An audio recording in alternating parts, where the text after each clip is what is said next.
Good morning, children. In my previous video, you came to know about some interesting facts and stories that is attached with the Merchant of Venice. Its glorious history and, of course, its creator, all-time great William Shakespeare. Today, we're gonna talk about its plot and summary of Act 1, Scene 1 and Scene 2. Let us come to the plot. According to Aristotle, the plot is the most important constituent of a play. It is in fact the heart and soul of the play. Is the framework in which different incidents are interlinked together logically. The most important feature of a good play is unity of action and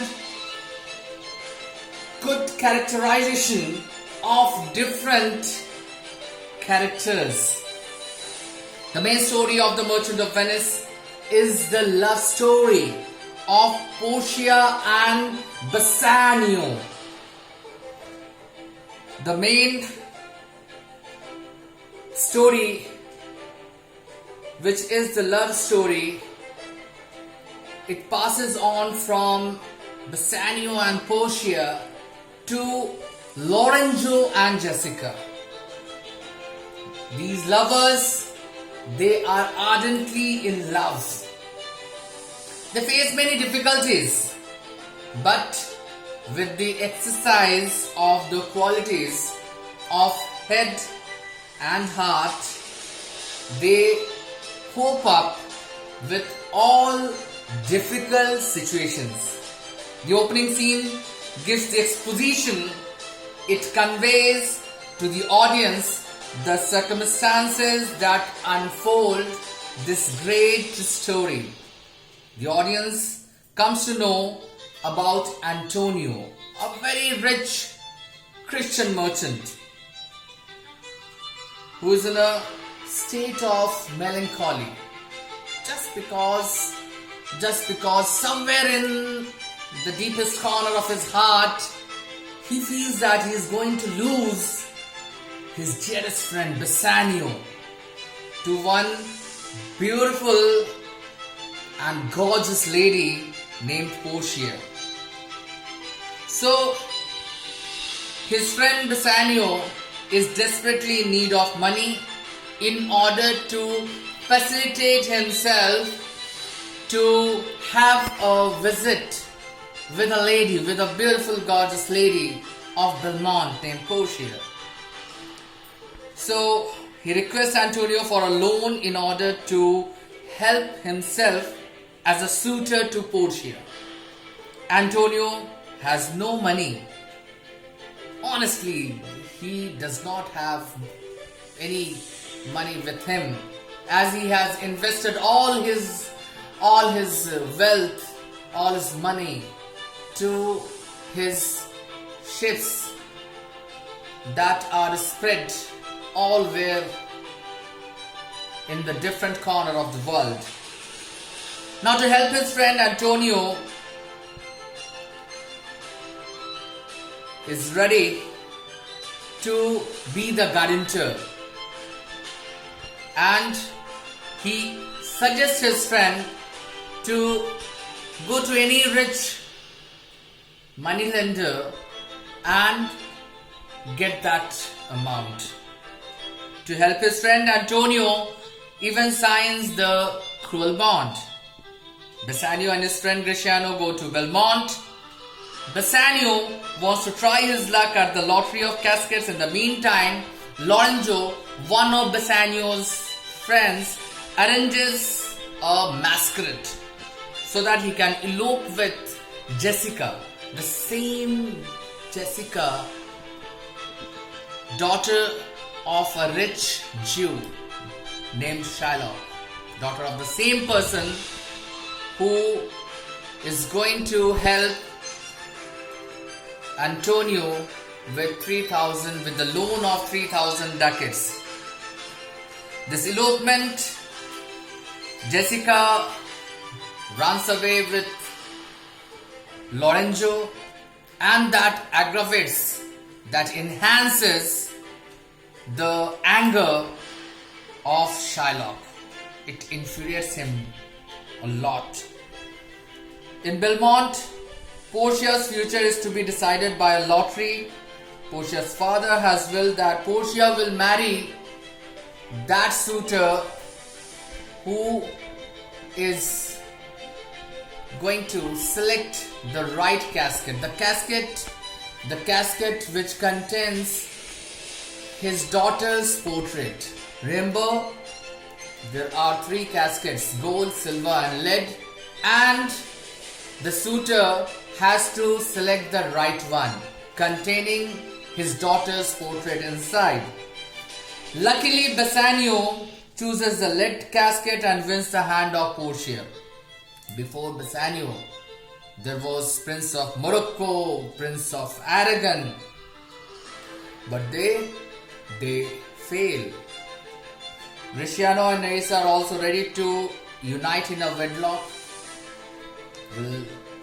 We'll come to know how they fall in love in the due course. Everything is going on the right track. Now we are heading towards the crisis, and Portia very smartly deals with the ruthless and cunning Shylock, and the play reaches to its climax. Antonio's ships have been lost in the sea, and the bond to the Jew has become forfeited. Shylock is now hell-bent on demanding a pound of Antonio's flesh right near from his heart. Shylock files a case in the court of the Duke, insisting of having a pound of flesh, but Portia, disguised as judge, manages to pull out Antonio from his clutch. She turns the table. All the friends enjoy their success at Belmont, and in this way, the plot of the play is very nicely developed. Some critics are of opinion that the 5th act is superfluous, useless. They say that the real story is not necessary from strictly a structural point of view, but in the atmosphere of music, poetry and innocent love, the Ring episode seems out to be a very important part.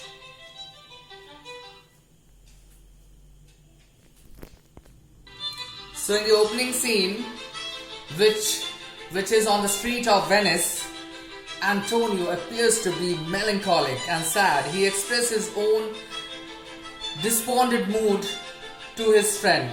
In fact, he is not telling them the reality to anyone. An unspoken sadness engrosses him. His 2 friends, they make a vain attempt to lift up his mood.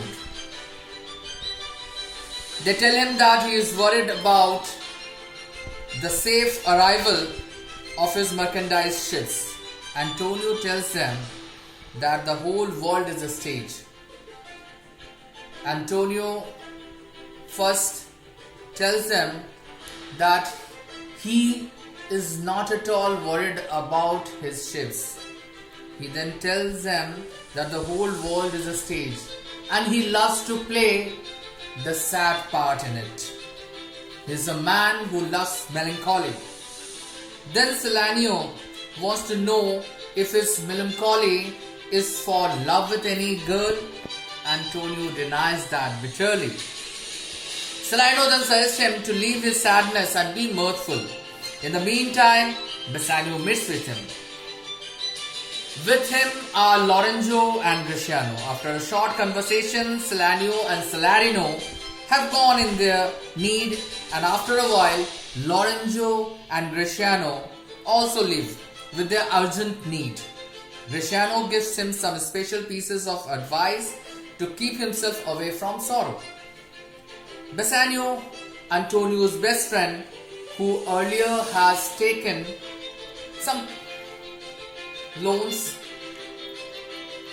ask him for another piece of loan, a fresh loan. He wants to go on a trip to Belmont in order to visit a gorgeous lady named Portia. On an occasion, their eyes meet a silent approval. There's only one complication. Portia is prohibited to select her own husband by a will made by her father, who passed away after some time. According to that will, if any suitor selects the right casket, or the casket containing his beautiful daughter's portrait, definitely will get the hand of the girl, and that too unconditionally. So in order to compete with the other suitors, Bassanio needs only 3,000 ducats, and his heart tells him that he will be a clear winner. He will defeat all other suitors. Remember here, Bassanio, he in fact is tired taking money from his friend all the time. He also wants to settle down in his life.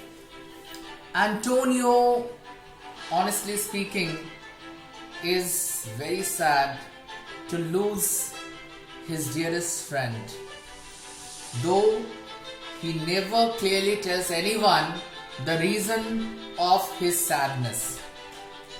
Unfortunately, Antonio has no money in cash, as his investments, his ship, have not yet returned.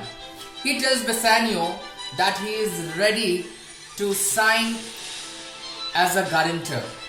Just go around Venice, search a rich man, take the loan from him. I will be the guarantor. I will sign whatever bond is going to ask, on whatever condition.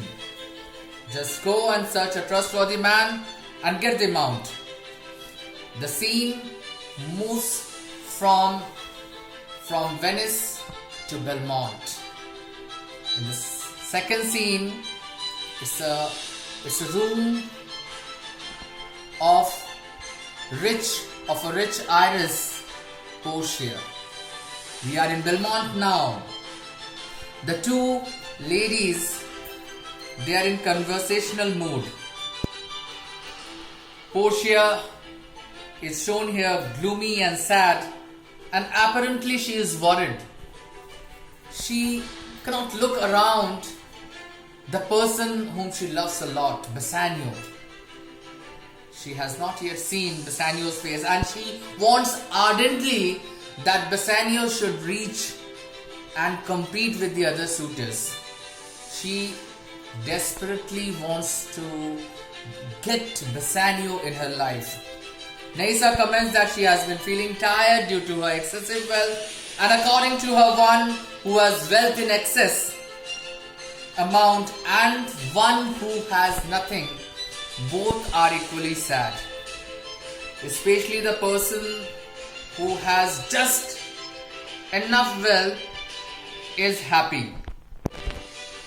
Neissa then tells her that her father was a virtuous man, and such type of a man gets divine counsel, and the will is its outcome. Remember, Portia's father has not only left a rich, huge amount of wealth, but he left with a will. According to the will, the suitor who successfully select the right casket out of the three, gold, silver and lead, is going to get the hand of his daughter, of his beautiful daughter, in marriage. Neissa begins another conversation about the suitors to drive away the monotony. Portia describes the 6 suitors one by one, and by her description, Neissa knows about her affection for them. However, Portia's anxiety is concluded when Neissa informs her that all suitors will not test their luck on the condition if they fail to choose the right casket, they will have to remain unmarried. Remember, not only Portia is bound by a will, even her suitors also is bound with 3 conditions. Condition number 1, they cannot breathe out the casket which they are going to select. Second, they will have to remain unmarried and they cannot confess their love for any young woman. And third, if they fail, they have to leave that place without any argument. So, in such a pensive mood of Portia, Nysa tells to remember about a Venetian, a scholar and a soldier who came in the company of the Marquis of Montferrat just to lift her mood. When her father was alive, Portia vividly remembers that young, dynamic, handsome and dashing Venetian was none other than Bassanio. And according to Nysa, he truly deserves Portia. So, my dear children, in my next video, I'll tell you about some important lines and its explanation. Till then, goodbye. Stay safe.